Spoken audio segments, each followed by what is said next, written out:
Good afternoon. Welcome to the show. Hello to all of you beautiful people who are listeners to the show.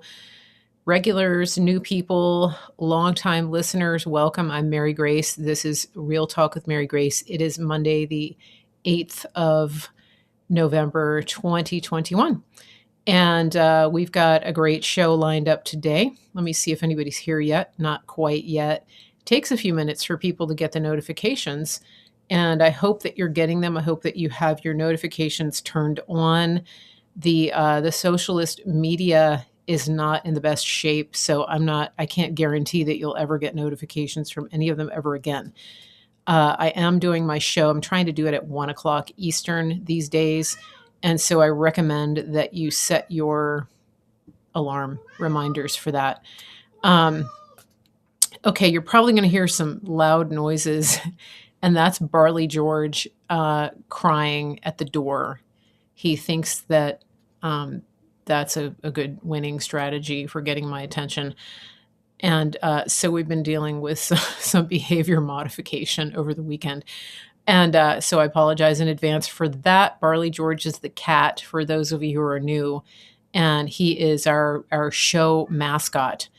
And so I do have to give him credit. He was right by my side for most of the time that I had COVID and also with my dad. But he did develop a few bad habits when we weren't exactly paying attention to him the whole time.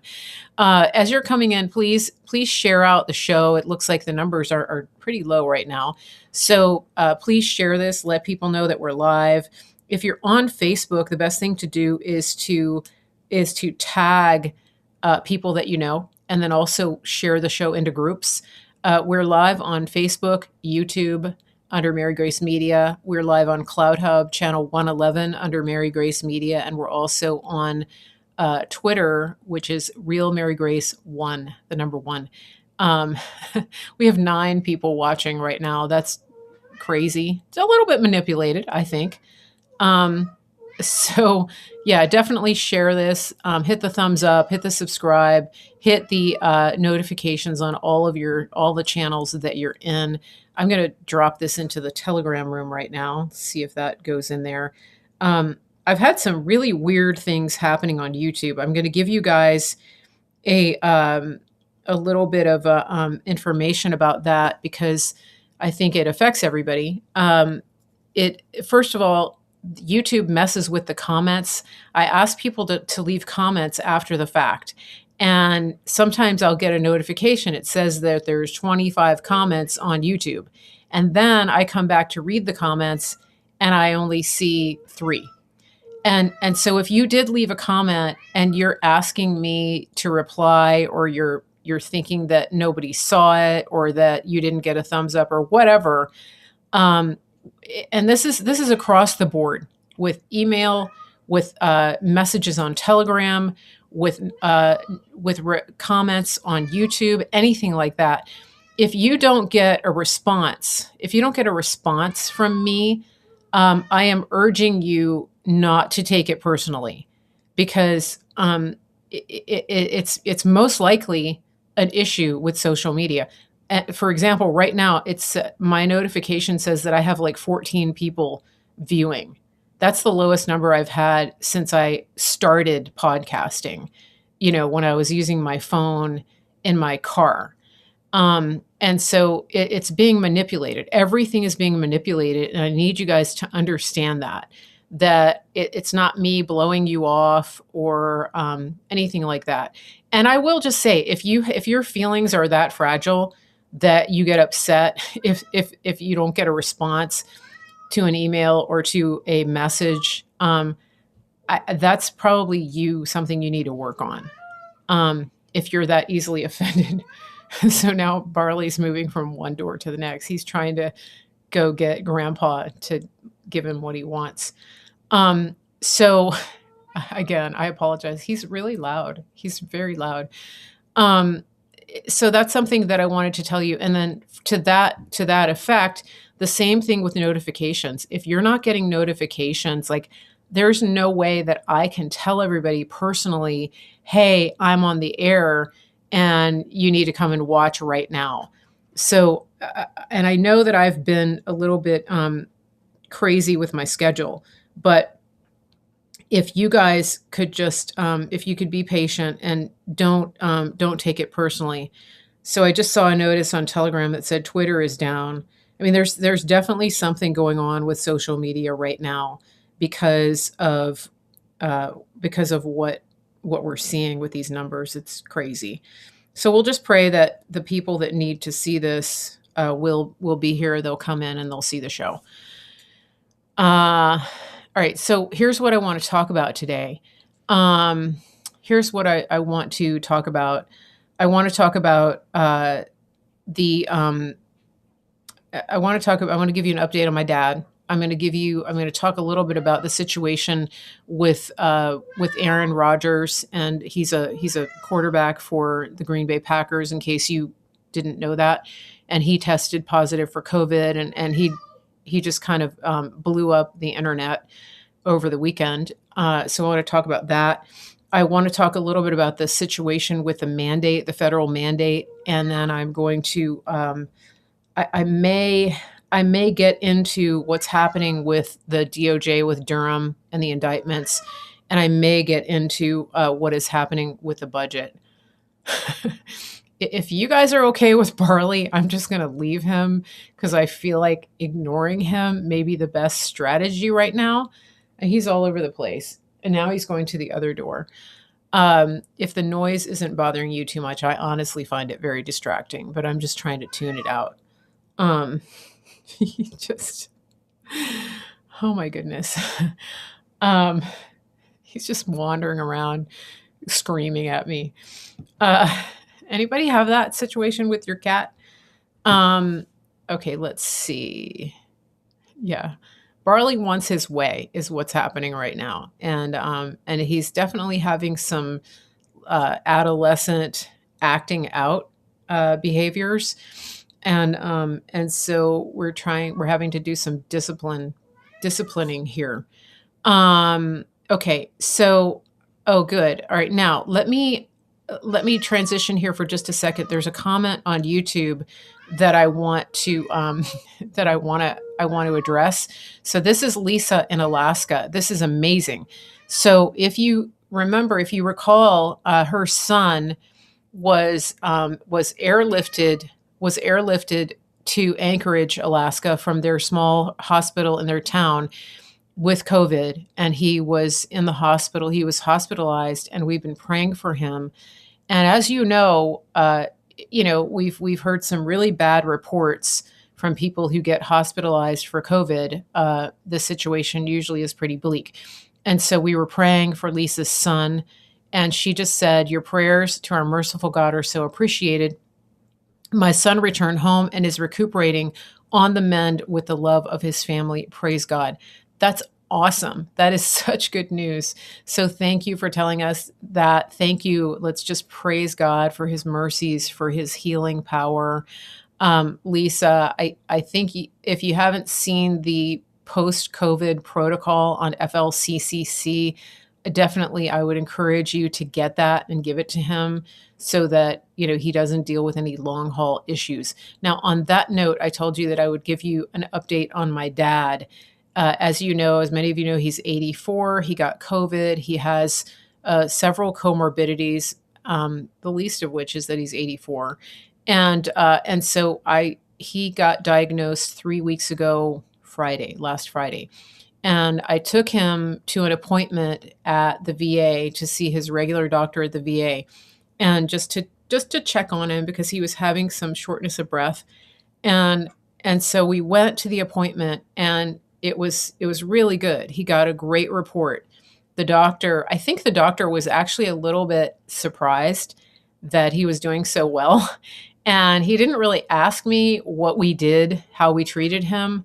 I think I did tell him that we got oxygen, but he wasn't all that curious about what we did. And I have a feeling that he's maybe was just sort of on a don't ask, don't tell basis.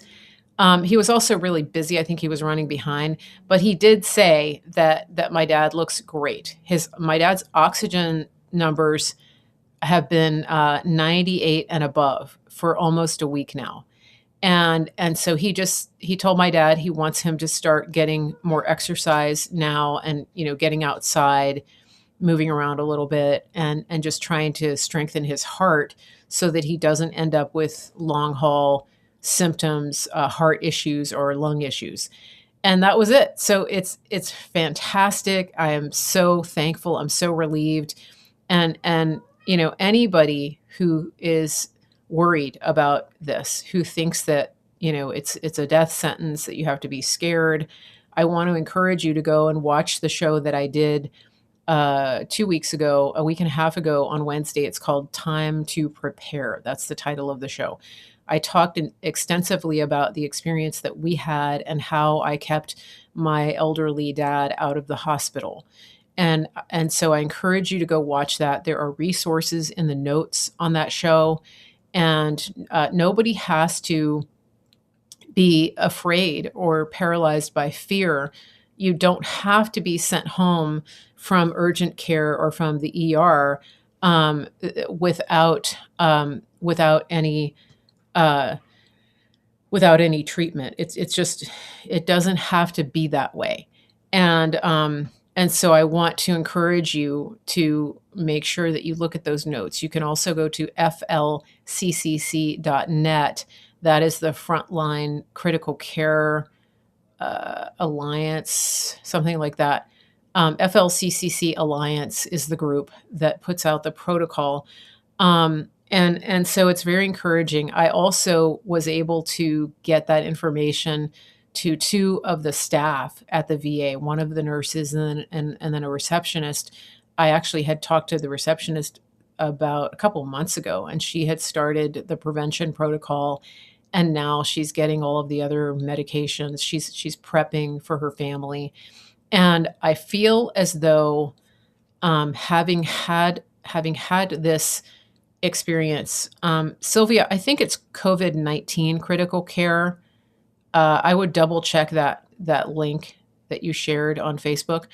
And so what I was going to say is, just having gone through the experience, I think it's really helpful, because now I can really speak with authority when I come across people out in public. I've been able to share this information with so many people. I was out shopping last night. The ladies that were working in the store were super interested in what I had to say. And I feel like it was just like I have these divine appointments where I can say, hey, I had it, I recovered. Yeah, Sylvia, if you can delete that other link, that would be great.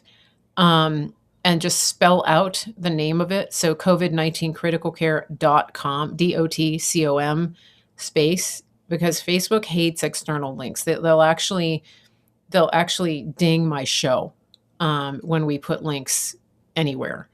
It's insane. So just, if you could just spell it out, that'd be great. But the thing is, I feel as though, I am on a mission, because so many people still don't know. I mean, I was on a customer service phone call this morning trying to get, just trying to deal with something that,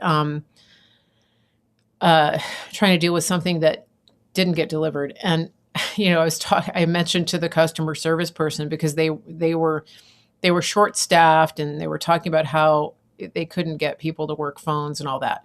And, and then this person said they were at home, taking care, trying to protect their family, et cetera, et cetera.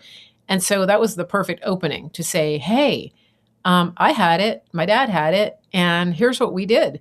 And, they don't have a ton of time, but I just said, if you go look for antibodies, and you look for, and you look at this website, you actually will find that you don't have to worry, because you're going to get everything you need to recover and to prevent being in the hospital. So, it's so good to be able to do that, and to be able to share that information, because most people, they don't know. They have no idea that this is an option. Now, what they do with it is really up to them. Hopefully they're going to take steps to do that. By the way, for those of you who are late, I did announce on Friday that I was going to do the show at 1 o'clock today. Maybe I should have put up a notice. But anyway, so everybody's here, so that's good. And the one thing I wanted to mention is that monoclonal antibodies, I did say that I recommended that people go and make sure and make sure you can find a clinic that administers those in your area. That's really important. Get all of your ducks in a row before you or somebody that you love and care about gets diagnosed. Now, that being said, I wanted to tell you an article came out today. One of the companies that makes monoclonal antibodies, Regeneron, they put out an article. Let me see if I can read this without all the ads. Oh my goodness. It said, this is today. Regeneron says a single dose of the monoclonal antibodies can cut the risk of COVID by 81.6%. So they're in phase 3 of the trial. Ironically, it's run with the Baby Mangala Institute. So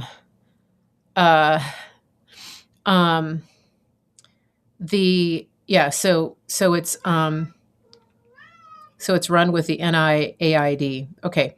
So it says they assess the use of a single investigation, regen.cov, a monoclonal antibodies drug to prevent COVID-19 in uninfected individuals. So this is interesting. So this is actually prevention. Remember I told you that when we were at the clinic, they said that you could use the antibodies as a prophylaxis. Now, the clinic that I went to, I talked to them today. They said that they are taking COVID positive individuals. Okay, now Barley's trying to climb up in the window and he's probably going to knock down all the plants in the process. So if you hear a crash, that's what's happening. Trying to stay focused here. It's like having a toddler running around the house screaming, just so you know. And so when the clinic that I took my dad to, if you're COVID positive or you are close to somebody who tested COVID positive, you can go. Every clinic has different criteria. I think some of the clinics are trying to save the antibodies because the government is, I think, controlling the supply. Shocker, I know. But I think that it's going to be different everywhere you go. Now, I know of some places where people have actually prepaid for their antibodies so that they can have them if they do get sick. It wouldn't hurt to call around. And, you can cite this study that says that it's 81.6% effective in preventing infection. Hold on a second. Yeah, so it reduces the risk of even contracting the virus. Isn't that interesting? Because they're pushing the shot just relentlessly, and they cannot say with any degree of certainty at all that it prevents contracting the virus. And so now let me be clear about something. Regeneron is a pharmaceutical company. I am not pushing a pharmaceutical company. I am telling you that this specific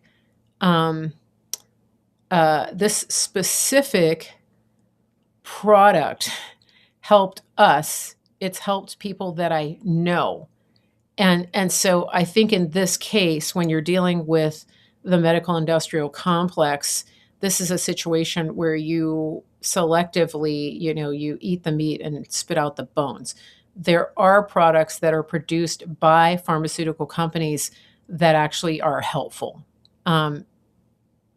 Ivermectin being one of them. It is a medication that's produced by pharmaceutical companies.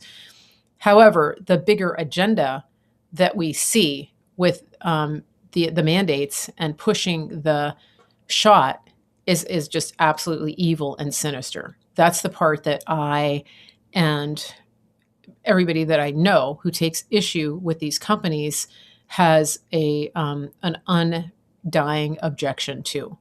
Okay, um, so so that's just something that I wanted to point out, and I think that I mean, it's exciting. Now, the other thing that we're seeing, and this is something that Aaron Rodgers uh, brought up when he was being interviewed on Pat McAfee's show. I saw it on YouTube.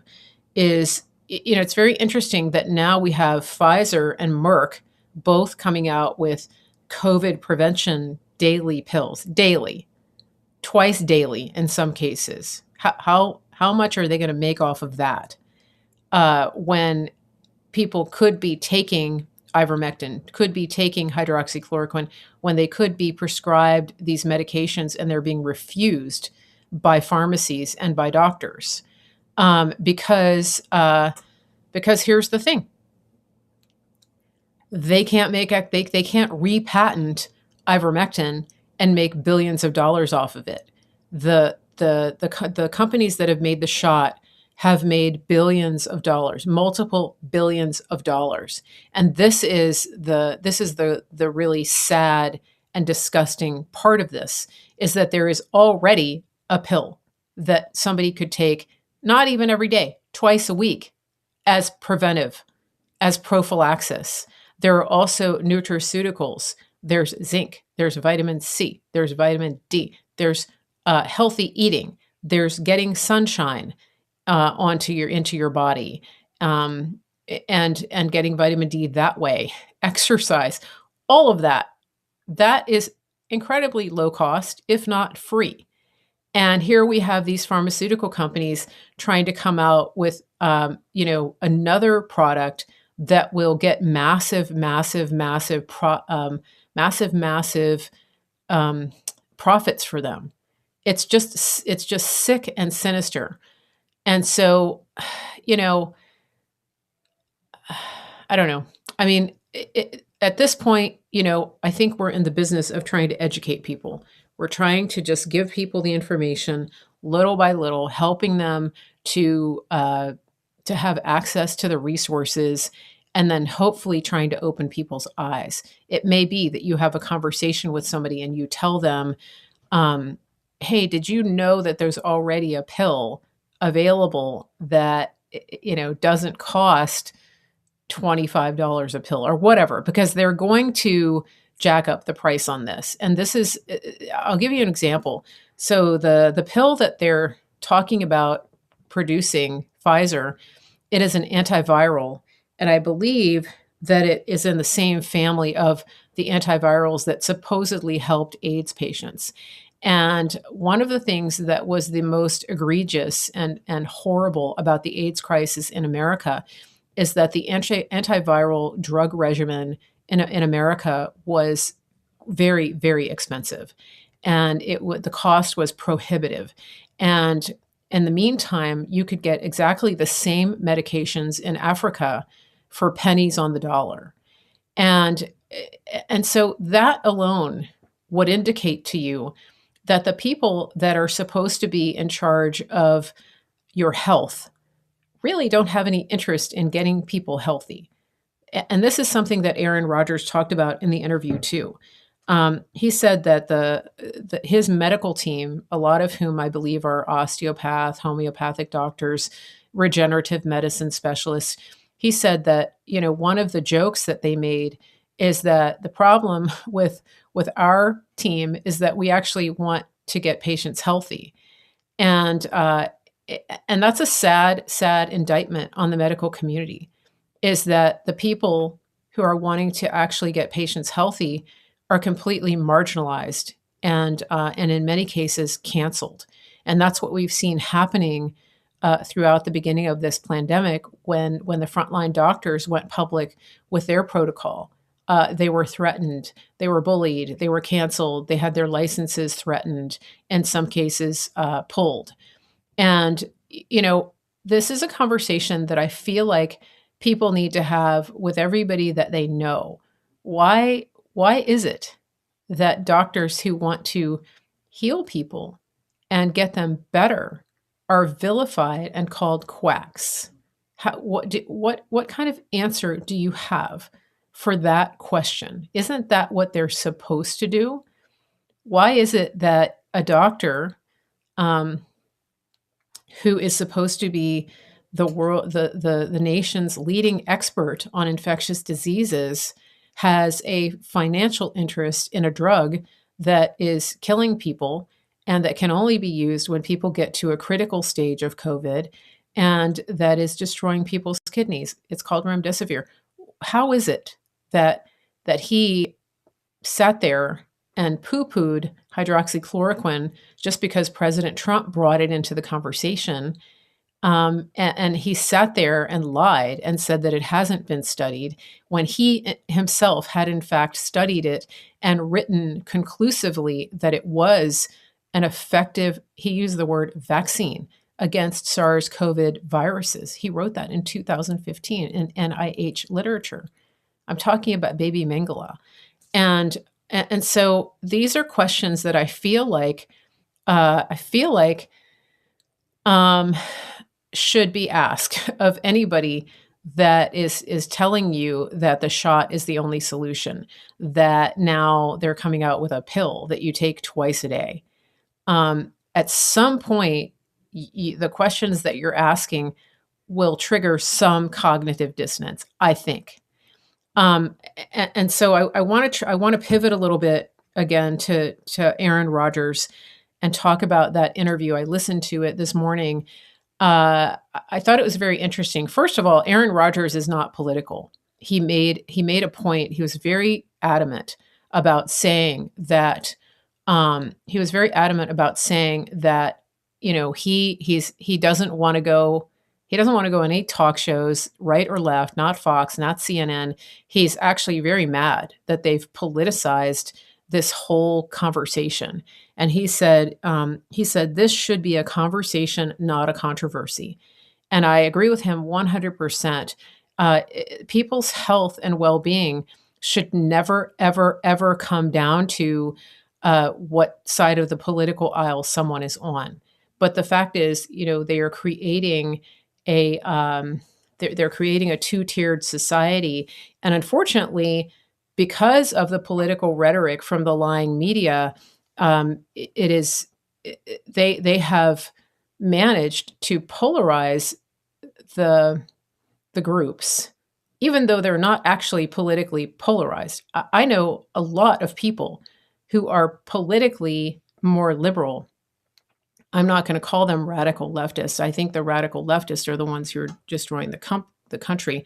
Most of the people that I know who are socially more liberal, who just don't happen to like Trump, are absolutely 100% in favor of bodily autonomy. They do not agree with what is going on, with everything from the masks to the shots to the mandates. And it's the media, once again, that has polarized and tried to, demonize any individual that objects to these mandates and put them in the crazy Republican box.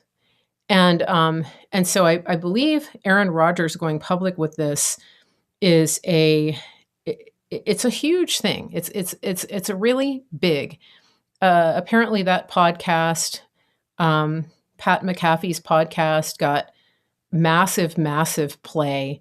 The sports world has pretty much gone silent on this because they don't want to acknowledge what's going on.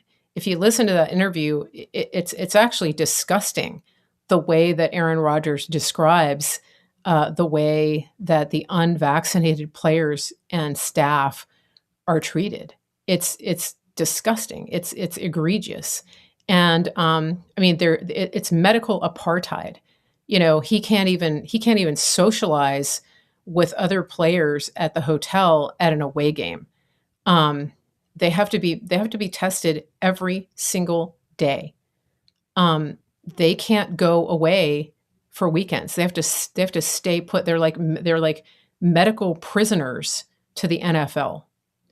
And for those of you who are saying, oh, yeah, but he's making all this money, whatever, it doesn't matter. That's not the point. The larger point here is that any organization has that kind of power over an individual based on their choices about their medical decisions. That nobody should ever have that power, whether somebody is on welfare or whether they're making, $15 million a year. It doesn't matter. In America, people should have their own bodily autonomy in the world. Actually, this is a human rights issue, and so the fact that any player, that any person even has to go public with their medical status. Like imagine if players were being forced to disclose whether they're HIV positive or not. Imagine the backlash that would occur from the human rights community. Can you picture it? I mean, they have thrown all medical protocol um, to the wind. I mean, it's gone. I'm just looking at your comments here. I got a little distracted by those comments. Donald, your question about my dad, I think that's a yes. Yeah. I'll get in touch with Loretta. Yeah, I was thinking about you guys. So yeah, it might be good for him to get out of the house.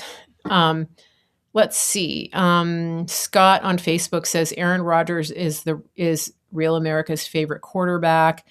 And then somebody, Donald says he did not deserve to get blasted by Terry Bradshaw and Jimmy Jones.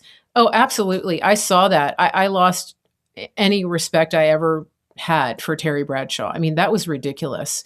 Calling him a liar. If you listen to the interview, he explains why he didn't expand on what he said, because he wasn't asked. When you're having a press conference like that, I think he was in a press conference, you don't just, interrupt and say, oh, hey, can I just add one more thing to that? Let me just expand on this. He was just trying to keep the conversation from moving into a more political direction. He just wanted it to be like left behind. And that was months ago that happened. And so I feel like this really is a watershed moment because, there's so much controversy that's been sparked over this. And then of course, over Joe Rogan, people with big platforms who are not political, who are not Trump fans, are coming out and telling the truth. And they're saying, hey, we are not playing this game. Don't put us in a box. Don't put me in a Republican or Democrat box. That's not what this is about. And I think that's the larger issue here that really needs to be emphasized, is that it's been made political and it's not political. And the people that continue to politicize it, people like Terry Bradshaw, who are media lapdogs, if they continue to politicize this, they're going to be the ones that first of all are hurting people by the fact that they're coming out against the truth. And this is the part that really grieves me, is that people who have a big influence and a big platform, I believe, should be held accountable for just flat out lying about the availability and the usefulness of the therapeutics for COVID. People have died because they have listened to the people with this platform. And now, let me give you a caveat on that. I actually said last week that you shouldn't hold President Trump accountable for saying go take the vaccine. because people need to do their own research. I'm because I know somebody's going to come back and say, "Hey, wait a minute, but you said that we shouldn't hold Trump accountable because he's saying get the vaccine." I don't think that those aren't. It's not an apples to apples comparison. I'm having this little conversation in my head right now about somebody who's going to come and say, but you said this. So I'm just going to get ahead of this by telling you that it's not apples to apples because these people are flat out lying to you. Many of them have been treated with the protocol. Many of the people in Congress have used this protocol. A lot of them, many of them have not been vaccinated and they don't have to. They're exempt from it. And they're the ones that are coming out lying to the American people and putting them in a situation of fear and removing all hope from them.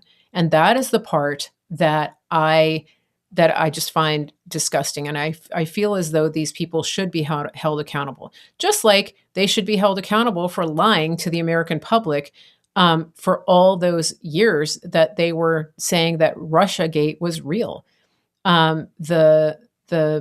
The truth about that is coming out, and the news is not the news, the good reporters are reporting that that it was complete hoax. The individual that made up the entire thing, the original source for it, Denchenko, I mentioned it last week, he was indicted by Durham's team, and and because he was indicted, and now we see the indictment, we know that it was all a big lie. We spent 4 years being told that the election was stolen and that Trump was an agent of Russia, and it was all a big lie. I hope that President Trump sues every single person in the media that pushed that lie. I think the American people, there should be a class action because of what they took from us. They took not only 4 years of the presidency, they took our money to do the Mueller investigation. And this is a big deal. This is communist tactics. And so the fact that it's coming out now is being conveniently ignored by the media. The people got Pulitzer prizes for writing about Russia, Russia, Russia. And the president has commented on this, and he said that they actually should give those back. And the people that actually did the reporting on it, like John Solomon, like the people at I'm drawing a blank. Tracy Beans's organization. Tracy has done, very deep research on this. A lot of independent researchers and journalists on Twitter. A lot of them have been taken down from Twitter, but a lot of them have done deep dives into the actual truth, the documents of Russiagate. Thank you, Undercover DC. So a lot of these people have done, deep dives into this, and that is how we have the truth. And of course, these people are vilified and tossed aside as right wing conspiracy theorists and all of that. If it's not clear to you by now, I want to make it very clear. When somebody from the left calls you a name or calls anybody a name or tells you something about a person, calls them a conspiracy theorist or says that they did something or accuses them of something, you can be almost 100% sure that they are actually the ones who committed the crime. It's the Saul Alinsky tactics 101. Just accuse the other of that of which you were guilty. And we've just seen that over and over and over again. So just don't forget that. All right. And now getting to the entire Durham investigation, I wanted to point something out to you. Durham was appointed back in 2017. And I think I made the mistake the other day of saying that he was appointed the same day that our military intelligence operation launched. I think that was actually Horowitz, but I need to clarify that. It just popped into my head. Can somebody tell me, was it Durham or Horowitz that was appointed that day, the same day that Q came on the scene? Now I can't remember. Okay, but let me get back to this. So what we're finding out now is that Durham actually has been indicting people. That people are being indicted, that people are being oh, it was Durham that was appointed that day. Okay, so he's been on the job for all this time and there haven't been any leaks. And something that I wanted to address is this. I see people all the time saying they need to be arrested. This person needs to be arrested. Why aren't they being arrested? Why aren't we seeing arrests? So I was reading about indictments and grand juries and this situation, and I actually think, and I've mentioned this before, that when you have an investigation like what Durham is doing or what Sessions was doing, um, you don't actually advertise what you're doing. And for example, when a grand jury is impaneled, it's secret. And when you're on a grand jury, you actually are on it. You serve on a grand jury, I think, for like a year, and you do it like a couple days a month. You're sworn to secrecy. My grandmother was on a grand jury once, and it was, the kind of thing, when you're little, you're trying to ask, like, what happened? Like, what did they talk about? They can't talk about any of it. And so that's important to remember. And then when an indictment is filed, the indictment can be sealed.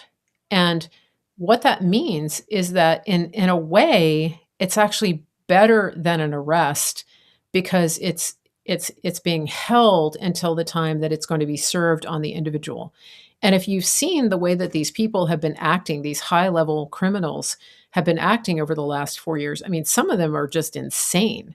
And I think it's because they probably know or suspect that there's an indictment, because there are thousands of sealed indictments that people have been tracking for a number of years because Q told people to look at those. And the number of sealed indictments that is currently in the system is, I think, exponentially higher than the typical number in any given year. And what that means is that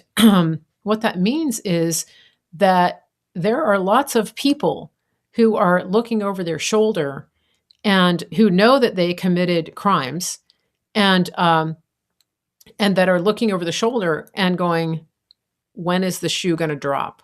When are they coming for me? Because they know they're coming for them. Does that make sense?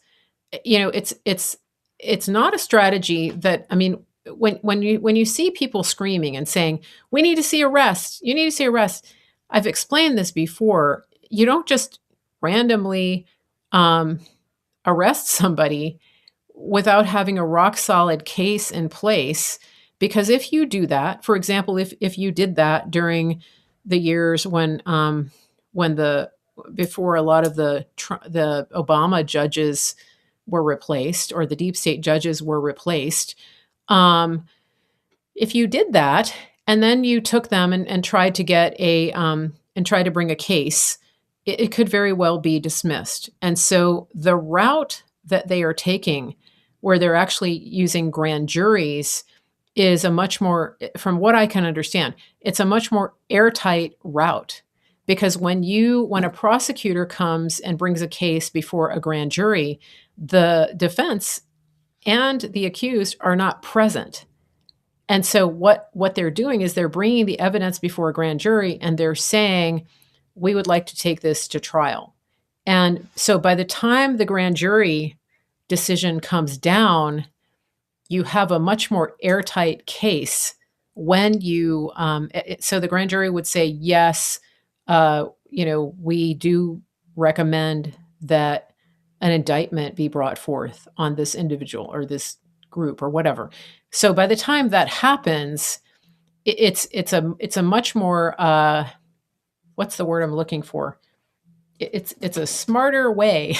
It's a smarter way of catching a criminal, because than just showing up and arresting them and then trying to go and prove that you have a case. Because with a grand jury, you actually prove before the fact that you have a case. Does that make sense? That's something that I think it would help for people to remember that just because you're not seeing, um, you know, true crime TV carried out in front of your eyes doesn't mean that nothing is happening. Um, and so just remember that. And then one thing you do need to remember too is that they used COVID as an excuse to close the courts. And some of the delays that we're seeing are because of that, because they couldn't impanel the grand juries. Um, and so I think it's important to understand. Um, so Delia is saying you can't arrest without an indictment. On a big federal crime, that may be the case, but I'm talking about people are wanting to. Yes, you can arrest people without an indictment. You have to have probable cause. But if the police show up at my house and they say you have to have a warrant, okay, in criminal cases. But in these cases that Durham is working, again, I'm not a legal expert, but from what I'm understanding, the process is not for Durham to go down to the courthouse and get a warrant for John Podesta's arrest. That's not the procedure. And so what we're talking about is procedural issues here. And when you're John Durham, you're crossing every T, you're dotting every I.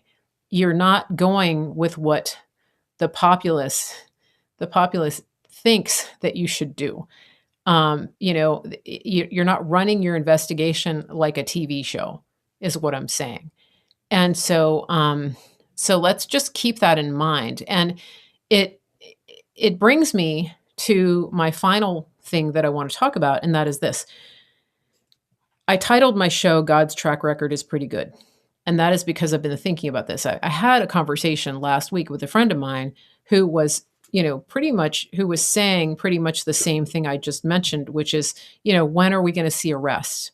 Why aren't we seeing arrests? This has been going on for too long, et cetera, et cetera, et cetera. And, this is a person that I've known for quite some time. This is a person who's been a Christian for years, probably more years than I've been alive.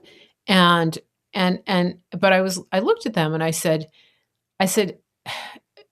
you're expecting things to happen, and we're switching over to the faith element here. Since when has God done things in the methods that you think are best? I mean, like even the Bible says, will the clay say to the potter, do this, right? Do it this way. That's from Isaiah 45. And so this is something that I really want people to think about, because think about the crisis that our country is in. I mean, it's a big problem. Like there's a lot of really, really bad things happening. And if we focus on those specific problems, then we're basically just like the Israelite army that's sitting there looking at Goliath and saying, we're screwed. This is like, we got nothing here. And I see people doing that. I see people doing the Chicken Little game a lot. The sky is falling. The sky is falling. Oh my gosh. Now they're doing mandates. Now they're doing this. Now, it's like people are surprised at how evil these people can be. Well, the fact is, you shouldn't be surprised, for one thing, because they're just evil is evil. Evil is going to evil. It's not going to back off. Evil is not going to back off because we're fighting it. It's just the opposite. Okay. And I'm looking at a comment on Facebook. I agree, but every day that passes, more children are tortured and die. Yeah, I understand that. So this is war. We're at war. There are casualties of war. However, let me go back to what I'm saying about the way that God does things, because the restoration and the return of this country to the way that God intended it in our Constitution, our Declaration of Independence, this is going to have to be a God story, because up until now, do you know anybody that actually has a perfect solution of how to turn all this around, like yesterday? Because if you do, I would like to meet them. I would like to meet that person who can just wrap it all up and say, okay, here's your country back, fixed it. Do you see what I'm saying? And so for those of you who are anxious, who are saying, yes, but, or when will we see arrest, or people are dying, that is, I want you to look at the bigger picture. I want you to look at the fact that, this is not the first time in history that we've been in a situation where people are saying, God, do you see what's happening here? This is really bad. God's not surprised by that. However, I want to tell you that, and this is where faith comes in.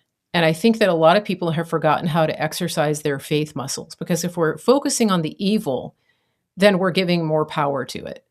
And when we look at the when we look at all of the stories of the Bible where God came through, I want to tell you that pretty much every strategy that God used in the Bible to win a battle was like dumb. It was a really bad strategy in the natural. Okay. And then in spite of that, in spite of how bad people thought his strategies were, they worked. He has a good track record because he sees the end from the beginning. God knows the end from the beginning. And so I hope that you take encouragement from this to look at God versus the circumstance. Because if you're focused on the circumstance, it's impossible to build your faith and focus on the bad. It's impossible. You have to focus on God. And I'll give you an example. So when David, the shepherd boy, approached the Israelite camp to bring his brothers lunch, when they were actually getting their lunch eaten by Goliath and all of his brothers, they were terrified. They could not beat Goliath. And so David walks up and he asks what's happening, and they tell him all the bad things. Okay, right? They're forcing us to get shots. They're killing our children. They are taking our jobs. They're taking away our livelihoods. They are controlling. They're teaching our kids that they're racist from the time they're born. They've taken over our school boards. They've taken over our board of supervisors. They've taken over our hospitals. They've taken over our healthcare system. They've taken over the White House. They've taken over everything. They've taken over our military. They've dumbed down our military. They're poisoning our people with their food. Whatever it is, okay? The Israelites were looking at that in spades, and they explained to David, we're in a really bad situation. These people have beat us. And so what does David say? Does David say, wow, that's really bad. I think we're done. This is the end of the world as we know it. Here's your lunch. Peace out. No, he doesn't do that. He comes up and he says, who is this uncircumcised Philistine that he would taunt the armies of the living God? Because David sees a much bigger picture than what his family and his fellow Israelites were seeing. Much bigger. And if you think about this, David was seeing from a heavenly kingdom perspective, because he says, who is this uncircumcised Philistine that he would taunt the armies of the living God? I don't think he was talking at that moment about Saul's army, who was completely intimidated by Goliath and the Philistines. He was talking about the heavenly host. He was talking about the angel armies. And David knew the power behind him. He knew that it was the heavenly host, just like it says in Ephesians that our fight is not against flesh and blood, but against powers and principalities. Who are the weapons? What is the weapons of our warfare? It's the heavenly host. It's the angel armies led by the angel Michael. That is what he was talking about. And so when David walked up with the 5 smooth stones and he hurled a stone at Goliath and struck him in the temple and knocked him down flat on his face, It was because he put his faith in the living God and in the angel armies that backed him up. And so, but think about this, okay? So if you're looking at this and you've been on the battlefield for all this time and you're seeing the horrible things that have taken place, and somebody comes up, a boy, a shepherd boy who nobody gives any regard to because he's just there to bring lunch. He's like the Uber driver, right? He comes up to bring lunch and nobody gives him the time of day. And so he comes up and goes, who is this uncircumcised Philistine? And then they try to give him, they say that whoever takes him out, the king will reward them with riches. And so David's like, I can do it. I can take him out. And they think that David's going to take him out with their weapons. And then they put Saul's armor on David, and David doesn't like it. He can't. It doesn't work for him. It's the earthly armor. Do you understand that? And so David removes it. He sheds the armor of man, and he knows that he has the armor of God. He understands and he knows that the kingdom, the heavenly armies are backing him up. And so that's when he pulls a stone out of his pouch and then he slings it at Goliath. So think about this. That's like a bad battle strategy. It's one of the top horrible, bad battle strategies in the Bible. Because from a military standpoint, you don't throw a stone at a giant. You put on your best armor and you send your best army in. But the Israelites had totally and completely lost sight of the fact that God and the heavenly host were backing them as an army. They had lost sight of that. They were so focused on the Philistines and all the horrible, bad, mean things they were doing that they were paralyzed. They were stopped in their tracks. They were about to get beaten. That's where we are as a country. And the believers in this equation have got to step up and understand that God's ways are not our ways, that he has a way out of this. And God gets the glory. He's not going to allow a plan that makes total sense in the eyes of man, because he will never get the glory if that happens. And if you think about, go through the Bible and think of all the battles that took place that where God won and God had a plan that did not fit into the ideas of man at all. And his plans, by the standard definition of battle plans, they were all horrible. They were really bad plans. I mean, Gideon was hiding in a wine press, and God went and found him. And he said, we're narrowing this down to 300 people, and you're going to win this battle by going in with jars and torches and trumpets. That's how you're going to win this. Really bad battle plan if you're just a human being and you think strategically according to man's ideas. Yeah, Joshua and Jericho. Like, you're going to walk around this wall and then you're going to walk around it again. Okay. Imagine you're like the commander of the army and you're talking to God, like let's say that in the time of Gideon, right, when the Midianites had held them at bay, and you're the commander of the army and you're talking to God and you're saying, God, we could use some help here. And here's God. He's like, hold on, I know a guy. And then you find out it was Gideon, right? I know a guy. He's really timid. He's hiding in a wine press. He doesn't even know that he's a valiant warrior. I call him that, but he doesn't know it because he doesn't have his identity in me sealed yet. But he is. But we got this.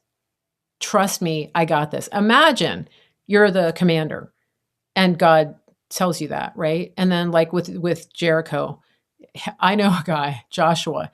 I'm going to get him to lead the people like walking around the walls. Trust me, this is going to work. This is a really good plan. This is the whole Bible. It's all like that, right? With Moses. Okay, Moses, I want you to take the people and you're going to walk straight into the sea. Really, God? That's that's your plan? Cuz I can think of other ways to get out of this mess. But here's the thing.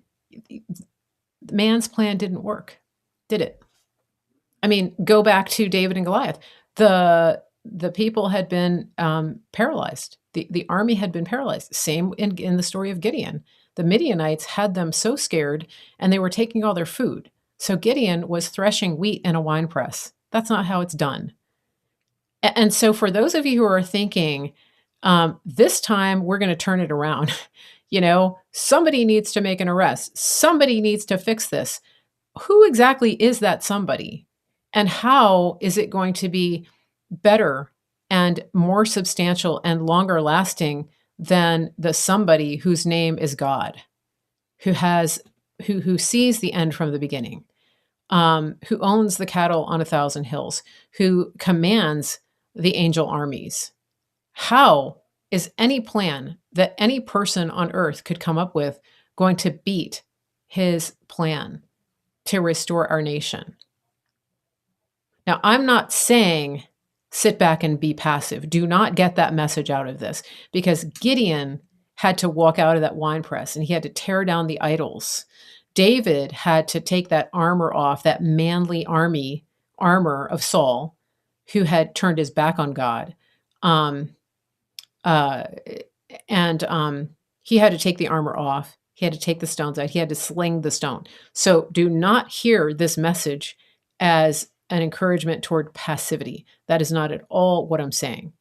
And so if you're hearing that, think again. This is not about being passive, okay? But my point is, every single time God comes up with a plan, it's a plan for redemption. It's a plan for restoration. It is a plan that brings generational change. I mean, look at the story of Rahab. Rahab sheltered the spies inside of the walls of Jericho, and when when Caleb and Joshua left her, they said, "Hey, we're going to destroy everybody in the city, but we won't destroy you if you put a red cord out your window, because we'll know that we should bypass your house." I mean, that's kind of a weak plan, right? And she had to trust them to come through with that. Well, that plan resulted in the birth of the Messiah, because Rahab was directly in line.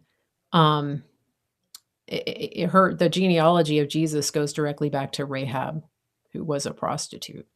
So let's just think about that. The ways of God are not even close to the solutions that we have, because the solutions we've had up until now have been largely ineffective. So I want to leave you with that today and encourage you to start thinking bigger, because what God is going to do is so much bigger than you can fathom. And it's up to you individually to decide where your focus is going to be. Is it going to be on all of the horrible things, or on all the horrible things that are going to happen, or that are happening right now, um, or on God? That's the question. So if we're focusing on the bad guys and on the bad things they're doing, that's a pretty telling answer to where your faith is right now. So think about that. Okay? Yeah, and our country is in a critical situation. I think you know that. And so we need to see a victory from God. And it's going to be massive. It's going to be so big. It's going to be so big that we're not even going to be able to fathom, right? It's like the scripture I read last week, Psalm 126, when the Lord brought back the captive ones from Zion, we were like those awakened from a dream, and our mouths were filled with joyful singing. There's going to be joy. There's going to be a celebration. There's going to be dancing in the streets. But the work that's happening right now, it's worldwide. the changes that are coming are going to have a worldwide impact. It's not just about America. Our brothers and sisters all over the world are suffering in countries that we actually thought were first world civilized countries. It's a pretty bad situation. But God, but God. Okay. Now, anybody have any questions? Anybody have any comments? I know, let's see, what time is it? We're actually about 10 minutes into the next hour. Those of you who watch Elijah's streams may have already gone to watch that. So I just want to encourage you to really meditate on who God is and on how big he is and on how he fights these battles, because it's not the same as how you would do it by any stretch of the imagination. Okay. Now, those of you who have written to me, info@marygracemedia.com. I think I'm all caught up on everybody that's emailed me. Those of you who have asked for information about superfoods, that information is available if you go to info@marygracemedia.com. You can get a voucher to save over $100 off of a month's supply of superfoods. I can give you I'll send you information about that as well. That is definitely something that's helped us as we've been recovering from COVID here, to get that nutrition into our bodies. So, what else? Anything else? Okay. Let me look here at your comments. I'll be back on air Wednesday. Now, my dad has an appointment Wednesday morning, and I'm going to try to go on air at 1 p.m. Eastern. If I don't, I'll come at 3 o'clock Eastern, because he has a VA thing. So it's just it is just, you never know when you're dealing with the VA. Okay, so if you're coming in after the fact and you're watching my show on replay, I'm Mary Grace. This is Real Talk with Mary Grace. Mary Grace Media is the channel. Please be sure and subscribe to the channel. Please turn on your notifications so that you don't miss a show. If you're on YouTube or Cloud Hub, follow the channel. If you're on Facebook, don't just like the show. Don't just like the show. Follow the channel as well on Facebook. And then on Facebook, also share into groups and then tag your friends. On any of the platforms, when you come to watch the replay, please leave a comment. When you leave a comment, other people see the show. Anybody that follows you sees that you made a comment on the show.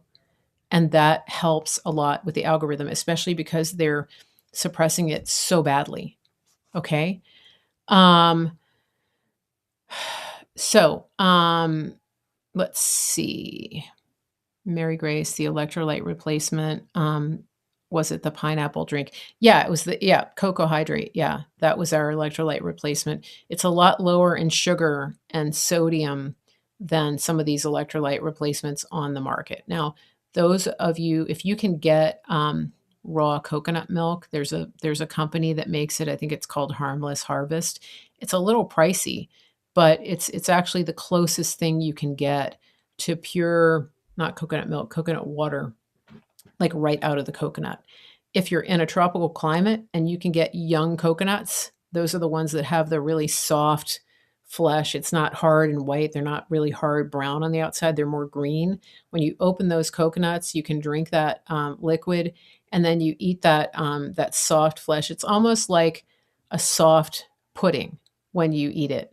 That is one of the best sources of electrolytes that you can get. That you can get on the planet. It actually has a lot of the same nutritional profile as mother's milk, so that's kind of interesting. That's just your little nutritional lesson for today. Okay, Donald, I will. I'll talk to my dad and see if he's ready. If he wants to go out, he's definitely going to want the wood stove. He doesn't like the cold weather much these days. But yeah, so I think that's it for today. I will be back Wednesday. I'm shooting for 1 p.m. Eastern, And then, if that doesn't happen because of the appointments, look for me at 3 p.m. Eastern on Wednesday, and then I'll be back on Thursday as well. Thank you to my moderators. Thank you to everybody for being here today. If I missed your comment or I missed seeing you, I apologize. Oh, make sure also that you're following my Telegram channel, Mary Grace Media Official. I do post a lot of information in that channel. That is that's where I post the most. And so if you're looking for articles, if you want to see what I'm paying attention to and what I'm looking at on a daily basis, that Telegram channel is the channel that you're going to want to follow. I'm really not posting on other social media except for my shows. So just keep that in mind. I mean, I am on those social media platforms, I'm just not as active. So everybody have a great day, and I will see you back on Wednesday. Take care, everybody.